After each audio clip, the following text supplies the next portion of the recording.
Today we're going to go over the Chapter 2 Comprehension Check questions. And Chapter 2 is all about matter. Well, what is matter? Well, matter is anything that has mass and takes up space.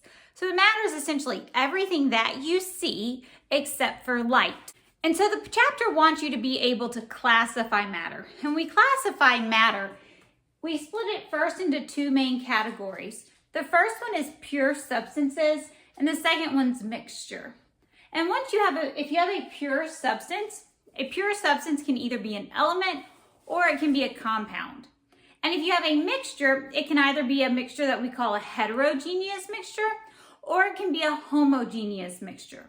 And a homogeneous mixture is a mixture that is the same throughout. A good example of this is going to be any drink you have that you can't see anything like difference in it. It just looks the same throughout the liquid. An example of a heterogeneous mixture, hetero means different, and so these are mixtures that are going to look different throughout. You may have some salad dressing in your fridge and you can see the parts of it that aren't mixed in. You may have granite countertops and you can see the different parts of the different rocks that make up the mixture of the granite. And so those are the types or the ways that we classify matter. So the first comprehension check question is asking you to classify these four items as either a pure substance or a mixture. Now the first one is a bowl of cereal and milk.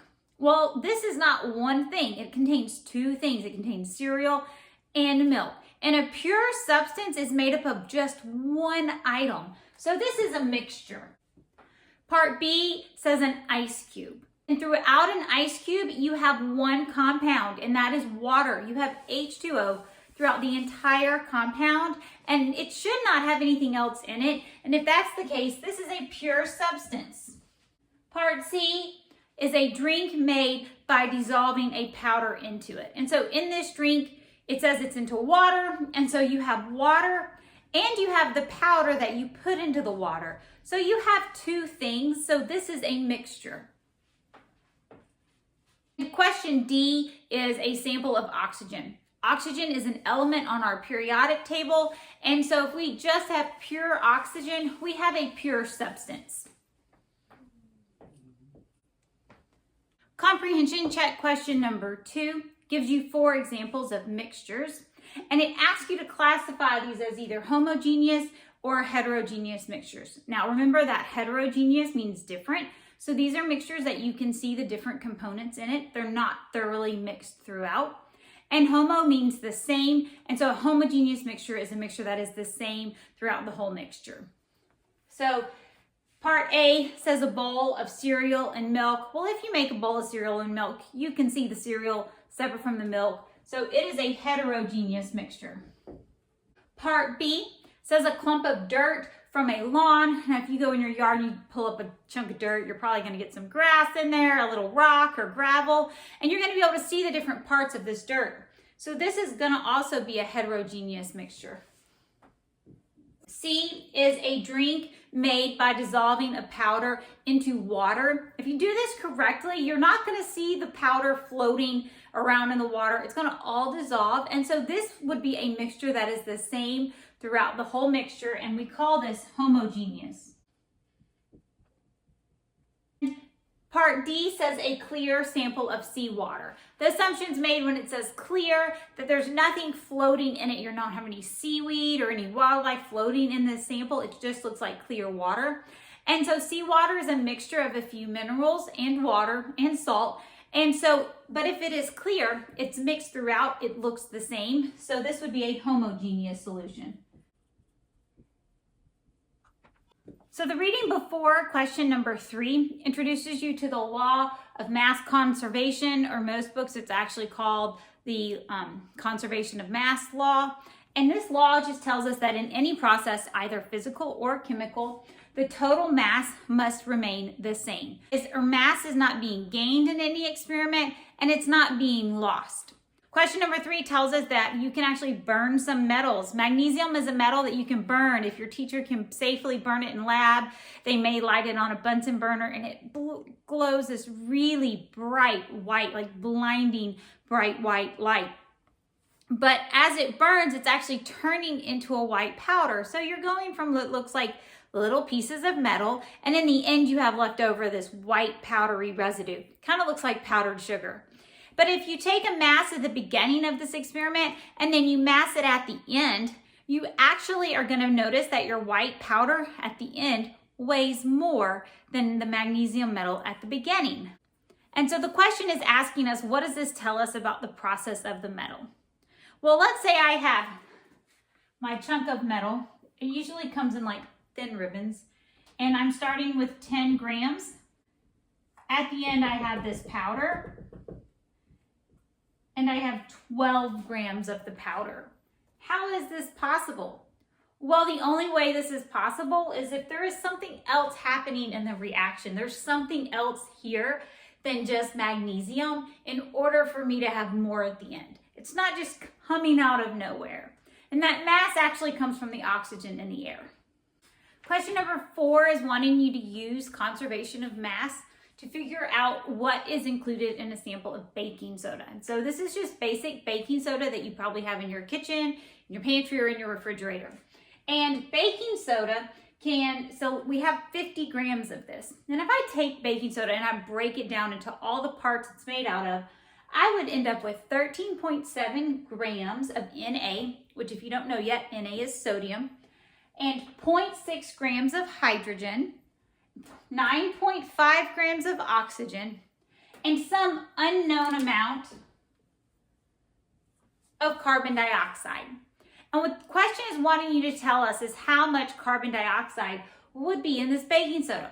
Well, law of conservation of mass tells me that if I have 50 grams, then all these parts are going to add up to equal 50 grams. So you're going to add these 3 numbers together. So when I add all the known parts, when I add the sodium and the hydrogen and the oxygen up, you get a total of 23.8 grams. Now the leftover must be the carbon dioxide, so you're going to simply take your 50 grams and subtract what you have.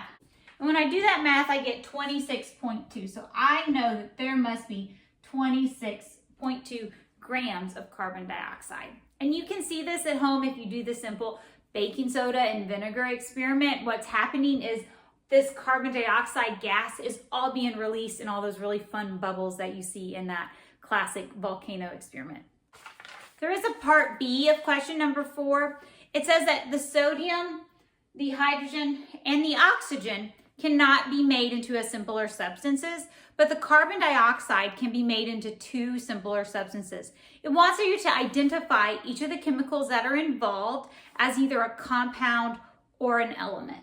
Well, the first chemical I have is baking soda. And I know that baking soda can be broken down further. And if you'll remember, an element is something that cannot be broken down any further. It is like in its natural state. And so since baking soda can be broken down, it's a compound. Though sodium, or Na, it's on our periodic table, it is an atom. It cannot be, so it is just an element. And the same is true for hydrogen and oxygen. These are all elements on the periodic table. If you're not familiar with the periodic table, you should find one in the cover of your book, and you can look at it and see the names of all the elements on there.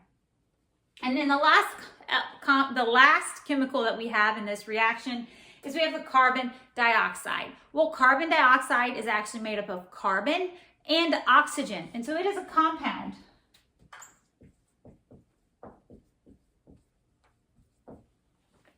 Question number 5 talks about laughing gas. This is a gas that you'll get in a mask at the dentist frequently if you're going to get a filling done or anything like that.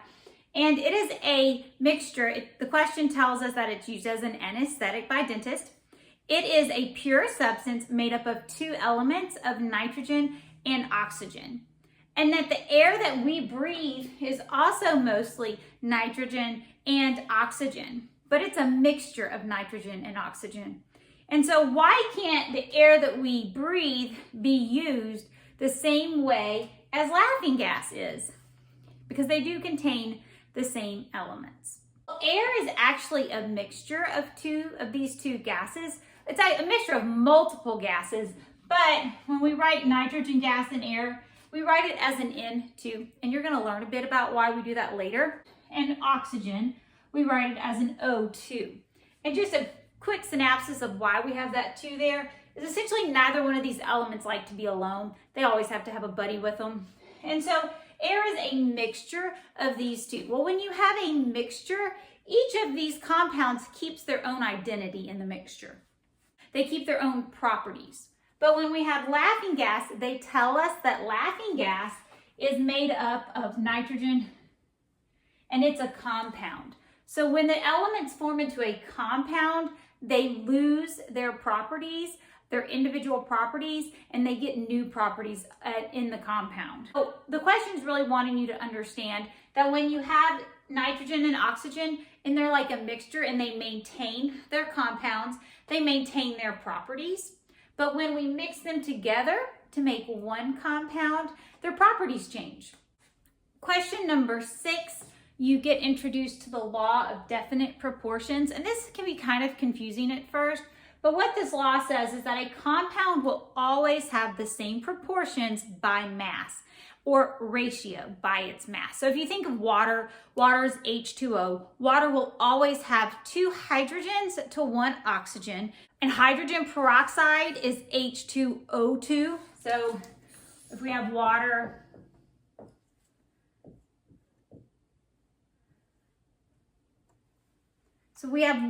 it's H2O. It's always 2 hydrogens and 1 oxygen for that compound. Now we can have a different compound, and this is hydrogen peroxide, and it's always 2 hydrogens to 2 oxygens. And so we're going to spend a lot of time this year with these ratios or proportions. And so for question number 6, they give you like the start of what is a chemical equation.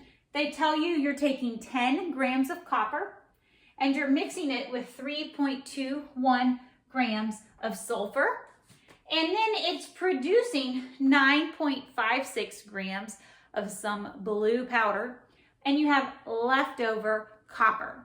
Well, we can easily figure out how much copper we have left over if we remember the law of conservation of mass. So if we remember the law of conservation of mass, on this side of the equation, I have a total of 13.21 grams.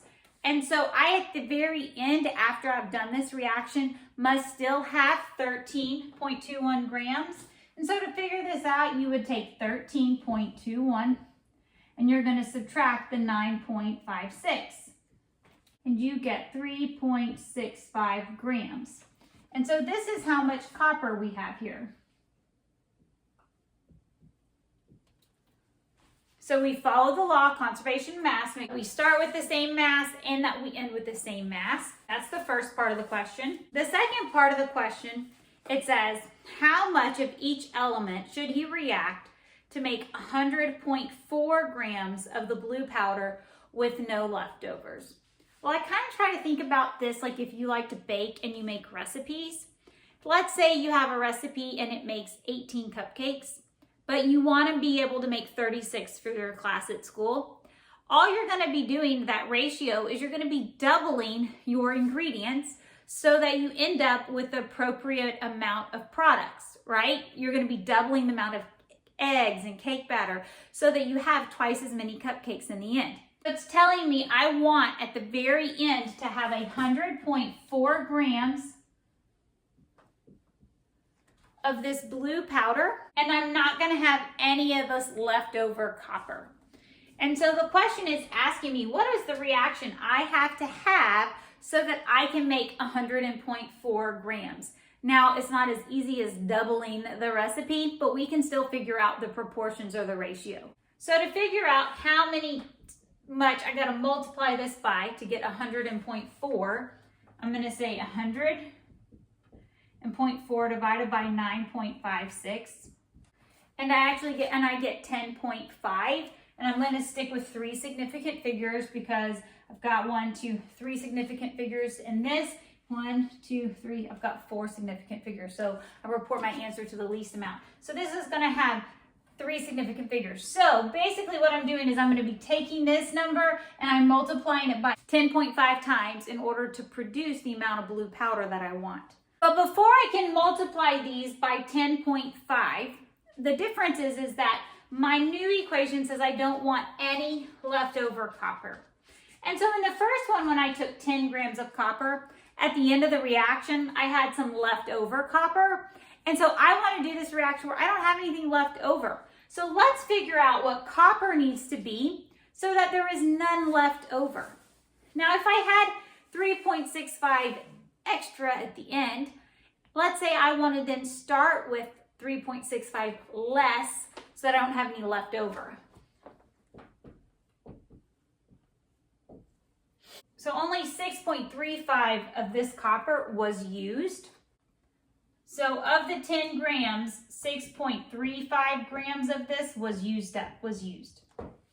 So now I want to take the amount of copper that was used and the amount of sulfur that was used and multiply those by that 10.5. So I am taking my grams of copper that I have in the first reaction and I'm multiplying it by my proportion or my ratio of 10.5, and then I'm getting 33.7 grams of copper. I'm doing the same thing for sulfur. I am taking the 3.21 grams from the first reaction and I'm multiplying it by 10.5 or the ratio to get 66.7 grams of sulfur. So if I took 33.7 grams of copper and 66.7 grams of sulfur, I should make 100.4 grams of a blue powder. And a way that you can check that is you can do conservation of mass, and if you add these two numbers up, you get 100.4 grams of blue powder. Question number 7 is very similar to question number 6. We're going to make sure you get extra practice on it.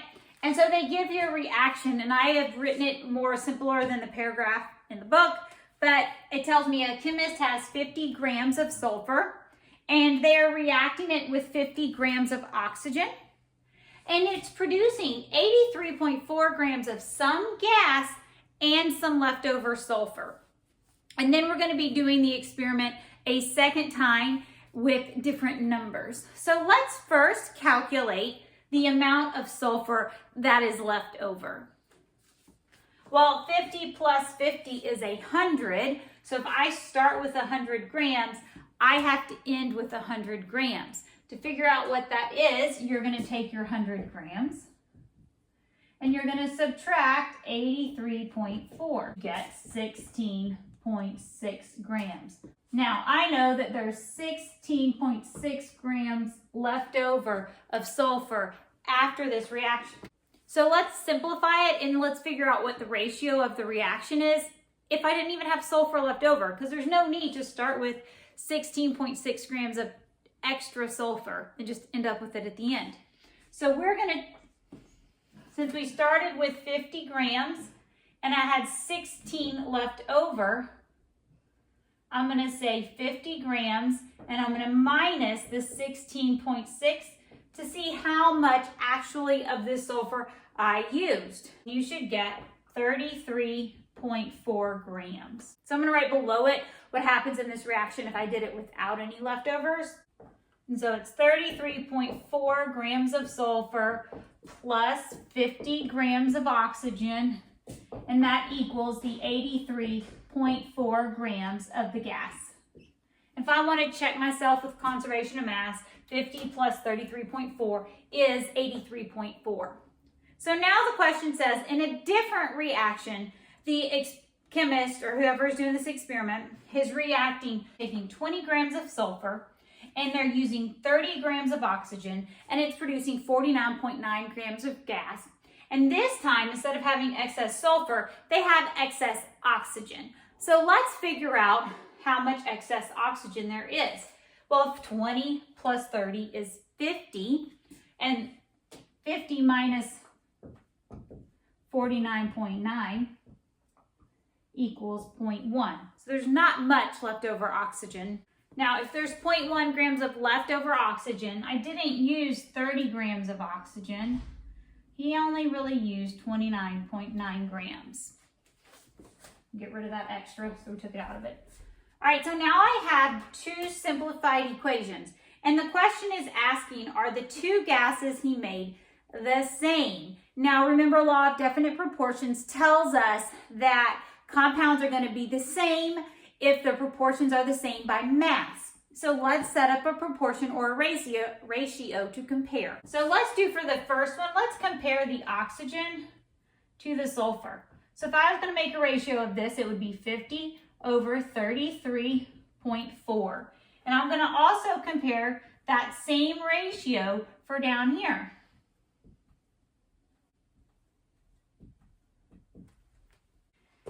And when I do both of these ratios, I actually get a proportion of 1.5. So there is 1.5 times the amount of oxygen is sulfur in this equation, and there's 1.5 times the amount of oxygen to sulfur in this equation. So these are actually the same gas.